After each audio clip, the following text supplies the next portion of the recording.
CCI की जिनको नया चेयरपर्सन मिल गया है। आईएएस रवनीत कौर बनी भारतीय प्रतिस्पर्धा आयोग की अध्यक्ष। अक्टूबर 2022 के बाद से आयोग के पास पूर्णकालिक अध्यक्ष नहीं था। अशोक कुमार गुप्ता का कार्यकाल खत्म होने के बाद से पूर्णकालिक अध्यक्ष नहीं था। तभी से सदस्य संगीता वर्मा चेयरपर्सन के तौर पर कार्य कर रही थी। पंजाब कैडर की 1988 बैच की आईएएस अफसर है रवनीत कौर। 5 साल के लिए या 65 साल की आयु प्राप्त करने तक वो पद पर बनी रही।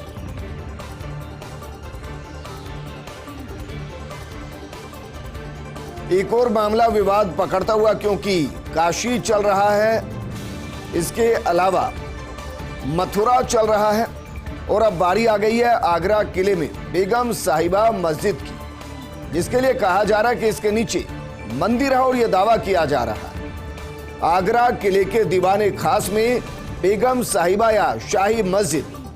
दरअसल वृंदावन के कथावाचक देवकी नंदन ठाकुर ने मुकदमा किया है। आगरा सिविल अदालत से मस्जिद के नीचे खुदाई करने की मांग की गई है और कहा गया है कि मस्जिद के नीचे भगवान कृष्ण की प्रतिमा दबी हुई है और उसको निकालना चाहिए। मथुरा के केशव देव मंदिर से ये रतन जड़ित प्रतिमा लाई गई थी। औरंगजेब ने मथुरा का केशव मंदिर तुड़वा दिया था और मस्जिद की सीढ़ियों में भगवान श्री कृष्ण की प्रतिमा लगा दी गई थी। इसको लेकर देवकी नंदन ने अपनी तरफ से यह भी कहा कि हम अपील करते हैं, भाईचारे के तौर पर अपील करते हैं कि उन सीढ़ियों को तुड़वाया जाए, खुदवाया जाए, भगवान श्री कृष्ण की प्रतिमा को बाहर निकालकर हमें सह सम्मान लौटा दिया जाए और इसमें जो भी खर्चा आएगा वो देवकी नंदन कहते हैं कि मैं देने को तैयार हूं और अगर मूर्ति नहीं मिली तो भी उसके पूरे जीर्णोद्धार के लिए मैं पैसा देने को तैयार हूं। इसके लिए चाहे मुझे घर बेच देना पड़े, गहने बेच देना पड़े, खुद की किडनी बेच देना पड़े या खुद को बेच देना पड़े। अब ये मामला अदालत पहुंचा है। अदालत का क्या रुख रहेगा, क्या वाकई में इस पूरे मामले के अंदर खुदाई के निर्देश दिए जा सकते हैं? ये सवाल इसलिए क्योंकि देवकी नंदन कह रहे हैं कि मैंने कई पुरानी किताबों का जिक्र किया और पुरानी किताबों में जो कई मुस्लिम स्कॉलर की तरफ से लिखी गई है, जो कई विदेशियों की तरफ से लिखी गई है, उसमें इस बात का जिक्र किया गया है कि किस तरीके से सीढ़ियों के नीचे भगवान श्री कृष्ण की मूर्ति को दफनाया गया है। अब जरा सोचिए, एक शब्द इस्तेमाल होता है स्मार्टफोन। क्या वाकई में स्मार्टफोन के साथ हम स्मार्ट हो रहे हैं या फिर और ज्यादा हमारा ब्रेन स्लो होता जा रहा है? दरअसल बच्चों को स्मार्टफोन या टैबलेट देने से भारी नुकसान हो रहा है। युवावस्था में पैदा हो सकती है मानसिक समस्याएं। 40 देशों में 18 से 24 साल के 27,969 युवाओं के बीच में एक सर्वे किया गया। इसमें भारत के करीब 4,000 युवाओं को शामिल किया गया। सर्वे में 74% महिलाओं को मानसिक समस्याएं होने के संकेत मिले, जबकि 42% पुरुषों में स्मार्टफोन के कारण मानसिक समस्याएं मिली हैं। इनमें ज्यादातर के पास 6 साल की उम्र से ही स्मार्टफोन है। अब जरा सोचिए, स्मार्टफोन के साथ आप स्मार्ट हो रहे हैं ये गारंटी नहीं, उल्टा स्मार्टफोन की लत आपको मूर्ख बना रहा है, आपको मानसिक समस्याओं की जद में ला रहा है। इसलिए स्मार्टफोन का उतना ही इस्तेमाल कीजिए जिससे आप स्मार्ट हो सके और जिससे आप अपने आप को आगे ला सके, आप अपनी ग्रो कर सके। कहीं ऐसा ना हो कि मानसिक संतुलन आप स्मार्टफोन के चक्कर में खो बैठे। मणिपुर में कुकी समुदाय की अलग प्रशासन की मांग खारिज कर दी गई है। कुकी बाहुल्य इलाकों के 10 विधायक कर रहे अलग प्रशासन की मांग, और इस सिलसिले में दिल्ली में गृह मंत्री अमित शाह से मिले थे सीएम बीरेन्द्र सिंह। गृह मंत्रालय ने किया अलग प्रशासनिक इकाई बनाने से इनकार। मैतेई समुदाय को एसटी दर्जे के खिलाफ है मणिपुर का कुकी समुदाय और इसी के लिए वो लगातार मांग की कर रहा था, लेकिन इस मांग को पूरे तरीके से खारिज कर दिया गया है।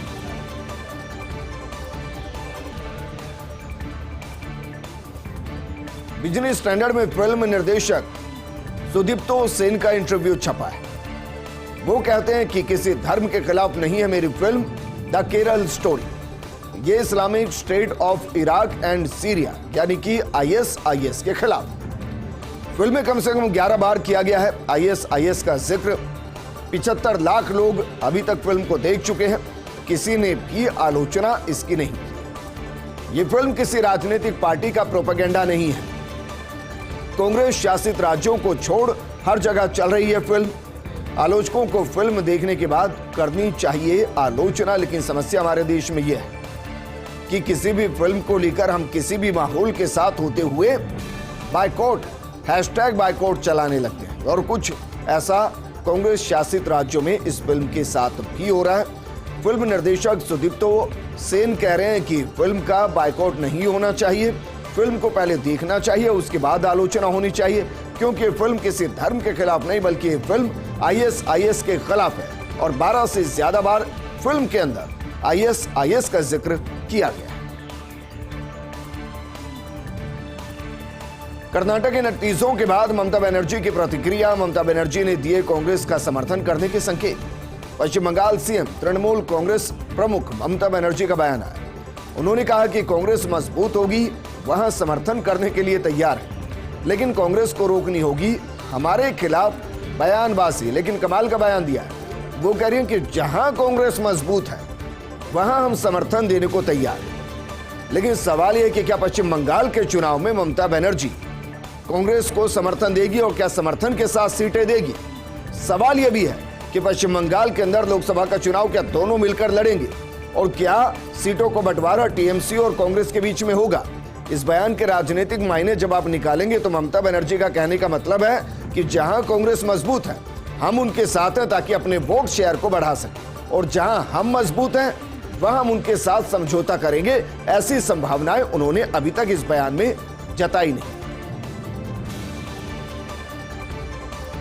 मॉनसून पर मौसम विभाग का नया अपडेट। देश में इस साल देरी से हो सकती है मॉनसून की शुरुआत। एक की जगह 4 जून को केरल में हो सकती है एंट्री।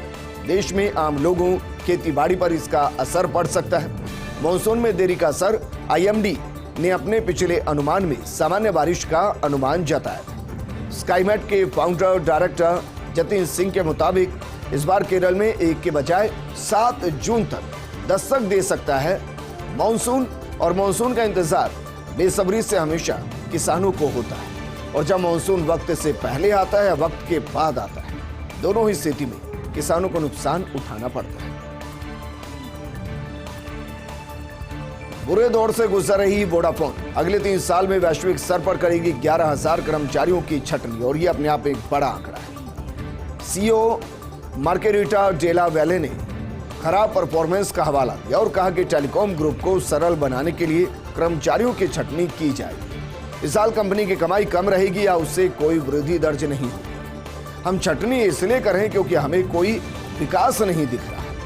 इस साल की शुरुआत में 1000 कर्मचारियों को निकाला था कंपनी ने। वर्तमान में वोडाफोन कंपनी में कार्यरत है 1 लाख एम्प्लॉइज, लेकिन अगले 1 साल में 11,000 वर्ल्ड वाइड कर्मचारियों को निकालने की बात की जा रही है। इंडिगो की दुबई अमृतसर उड़ान में एयर होस्टेस से छेड़छाड़ की गई है। शनिवार को नशे में धुत जालंधर के व्यक्ति ने छेड़छाड़ की और शराब देने से इनकार करने पर बदसलूकी करने लगा। अमृतसर में कोटली थान सिंह निवासी राजिंदर सिंह गिरफ्तार किए गए। महिला से छेड़छाड़ करने पर धारा 354 के तहत मामला दर्ज किया गया है, और ये इंडिगो की दुबई अमृतसर की फ्लाइट जिसमें एयर होस्टेस के साथ इसलिए छेड़खानी की गई, इसलिए बदसलूकी की गई कि शराब देने से इनकार किया गया या फिर डिले किया गया। एयरपोर्ट पर मौत के मामले में इंडिगो एयरलाइन पर जुर्माना लगाया गया है। दरअसल 19 अक्टूबर 2021 की बात है। दिल का दौरा पड़ने से चंद्रा शेट्टी की मौत हो गई थी। मंगलुरु रवाना होते समय एयरपोर्ट पर हुई थी तबीयत खराब। इंडिगो एयरलाइन के स्टाफ से नहीं मिली थी कोई सहायता। समय से अस्पताल नहीं ले जाने के कारण चंद्रा शेट्टी की मौत हो गई थी। उपभोक्ता अदालत ने इंडिगो पर लगाया 12 लाख रुपए का जुर्माना। हालांकि किसी की जिंदगी की कोई कीमत नहीं होती, लेकिन लापरवाही की वजह से इंडिगो पर 12 लाख रुपए का जुर्माना लगाया गया। 10 दिन के दौरे पर अमेरिका जाएंगे राहुल गांधी। 31 मई को अमेरिका पहुंचेंगे राहुल गांधी। 4 जून को न्यूयॉर्क के मेडिसन स्क्वायर गार्डन में वो रैली करेंगे। इस दौरान माना जा रहा है कि करीब 5000 प्रवासी भारतीय राहुल के साथ रैली में शामिल होंगे। इसके अलावा वॉशिंगटन और कैलिफोर्निया भी राहुल गांधी के जाने का प्रोग्राम है। कैलिफोर्निया के स्टैनफोर्ड यूनिवर्सिटी में वो संवाद करेंगे। यात्रा के दौरान अमेरिका के राजनेताओं, उद्यमियों से भी मुलाकात कर सकते हैं राहुल गांधी। जनता से लेकर भगवानों की गहलोत सरकार सुध ले रही है। आज मुख्यमंत्री अशोक गहलोत ने मंदिरों और पुजारियों की सुध ली है। इससे पहले बजट में मुख्यमंत्री अशोक गहलोत धार्मिक सर्किट बनाने की राजस्थान में बात कर चुके हैं और अब उन्होंने प्रदेश के 593 मंदिरों में मरम्मत के कार्य के लिए एक मोटा फंड रिलीज किया है। 390 राजकीय प्रत्यक्ष प्रभार मंदिर हैं। 203 राजकीय आत्मनिर्भर मंदिरों में कार्य करने के लिए मुख्यमंत्री अशोक गहलोत ने प्रति एक मंदिर 1 लाख रुपए की स्वीकृति दे दी है, यानी कि 1 लाख रुपए का तक का काम वहां कराया जा सकता है। अब इसमें क्या क्या हो सकता है? इसमें मंदिर के अंदर मूर्तियों की पोशाक हो सकती है, मंदिर का रंग रोगन हो सकता है और मंदिर अगर कहीं से क्षतिग्रस्त है तो फिर उसकी मरम्मत का कार्य हो सकता है और ये राशि उस पर खर्च हो सकती है। मुख्यमंत्री गहलोत ने कुल 5 करोड़ 93 लाख रुपए खर्च करने की मंजूरी दे दी है। अंशकालीन पुजारियों के मानदेय में बढ़ोतरी का भी फैसला मुख्यमंत्री अशोक गहलोत ने लिया है। देवस्थान विभाग के अधीन आने वाले मानदेय 3000 रुपए से बढ़ाकर 5000 रुपए प्रति माह कर दिया गया है और ये पुजारियों के लिए किया गया। साथ ही आत्मनिर्भर मंदिरों के अंशकालिक पुजारियों का मानदेय पहले ही बढ़ चुका है। गहलोत सरकार की गुड गवर्नेंस, बजट घोषणाओं की क्रियान्विति पर सरकार का फोकस। 225 लोक मुख्यालयों पर होम्योपैथिक औषधालय खोलने की मंजूरी दे दी गई। औषधालय संचालन के लिए 450 नवीन पदों के सृजन को मंजूरी दी गई है। औषधियां एवं फर्नीचर उपलब्ध करवाने के लिए 1 करोड़ 80 लाख रुपए मंजूर किए गए। साथ ही प्रदेश की सड़कों की मरम्मत के लिए भी मुख्यमंत्री अशोक गहलोत ने मोटा बजट जारी किया है। 224 करोड़ रुपए स्वीकृत किए हैं। राज्य राजमार्गों के 24 कार्य, मुख्य जिला सड़कों के 33 कार्य, ग्रामीण सड़कों के 867 कार्य किए जाए। पानी पाइपलाइनों के लिए खुदाई से प्रदेश में सड़कें क्षतिग्रस्त हो गई हैं। 5 पारिवारिक कोर्ट के लिए भी भवन निर्माण को स्वीकृति मुख्यमंत्री अशोक गहलोत ने दे दी। मुख्यमंत्री गहलोत ने भवनों के लिए 19 करोड़ रुपए स्वीकृत किए।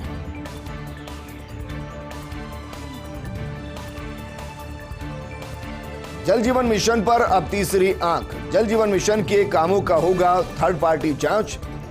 WSSO ने एक कंपनी को यह काम सौंपा है। जयपुर में इसी महीने से सैंपल लेने शुरू होंगे। जल जीवन मिशन के तहत हुई कामों की जांच की जाएगी और यह कंपनी रिपोर्ट बनाकर ACS को सौंप देगी। प्रदेश में कई जगह मिशन के कार्यों में लापरवाही की शिकायतें मिली है। सिर्फ लापरवाही नहीं, घटिया काम और भ्रष्टाचार की भी लगातार शिकायतें मिल रही हैं। ACS सुबोध अग्रवाल के पास है पानी का महकमा। अब पूरी तरह से इस महकमे पर फोकस रहेगा अग्रवाल का। या कहें कि अब बस तीसरी आंख की पारदर्शिता कसौटी पर परखनी बाकी है। प्रदेश के अन्नदाताओं पर गहलोत सरकार मेहरबान है। प्रदेश में फसली ऋण को लेकर बनाए ऐतिहासिक रिकॉर्ड। पहली बार एक वित्तीय वर्ष में सबसे ज्यादा फसली ऋण वितरण किया गया है।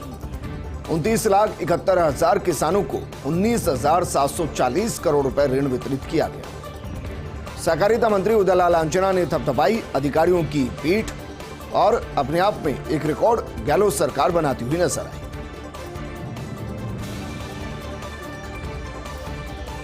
ढोला मारू कॉम्प्लेक्स में नहीं दिखा रही कंपनियां रुचि। बजट 2022-23 में की गई थी जैसलमेर में ढोला मारू कॉम्प्लेक्स की घोषणा, लेकिन पर्यटन निगम द्वारा EOI मांगने पर किसी ने रुचि नहीं दिखाई। 5 MIC सेंटर्स के निर्माण के लिए भी नहीं मिली एक भी EOI। अब 29 मई तक फिर से EOI की गई है आमंत्रित। वाटर बेस्ड टूरिज्म एक्टिविटीज के लिए जोधपुर की श्री रामदेव जनरल मोटर्स आगे आई। तीर्थराज पुष्कर को इंटरनेशनल कैंप सिटी प्रोजेक्ट में 7 कंपनियों की EOI। अब जल्द ही टेंडर प्रक्रिया शुरू की जा सकती है। सभी प्रोजेक्ट्स में पर्यटन निगम है कार्यकारी एजेंसी। तो ढोलामारू कॉम्प्लेक्स में नहीं दिखा रही कंपनियां रुचि। इसके अलावा अगर बात की जाए तो 5 MIC सेंटर्स के निर्माण के लिए भी नहीं मिली एक भी EOI। अब 29 मई तक फिर से EOI आमंत्रित की गई है। वाटर बेस्ड टूरिज्म एक्टिविटीज के लिए जोधपुर की श्री रामदेव जनरल मोटर्स ने रुचि दिखाई है। तीर्थराज पुष्कर को इंटरनेशनल कैंप सिटी प्रोजेक्ट में 7 कंपनियों की तरफ से EOI है। अब जल्द ही टेंडर प्रक्रिया शुरू की जा सकती है। तो ढोलामारू कॉम्प्लेक्स में किसी कंपनी ने रुचि अभी तक नहीं दिखाई है, लेकिन जिसमें रुचि दिखाई गई है वो हम आपको बता रहे हैं। 5 MIC सेंटर्स के निर्माण के लिए एक भी EOI नहीं मिली है। 29 मई तक फिर से EOI आमंत्रित की गई है। वाटर बेस्ड टूरिज्म एक्टिविटीज के लिए जोधपुर की श्री रामदेव जनरल मोटर्स आगे आई है। तीर्थराज पुष्कर को इंटरनेशनल कैंप सिटी प्रोजेक्ट में 7 कंपनियों की EOI आई है। अब जल्द ही टेंडर प्रक्रिया शुरू की जा सकती है और सभी प्रोजेक्ट्स में पर्यटन निगम कार्यकारी एजेंसी घोषित है।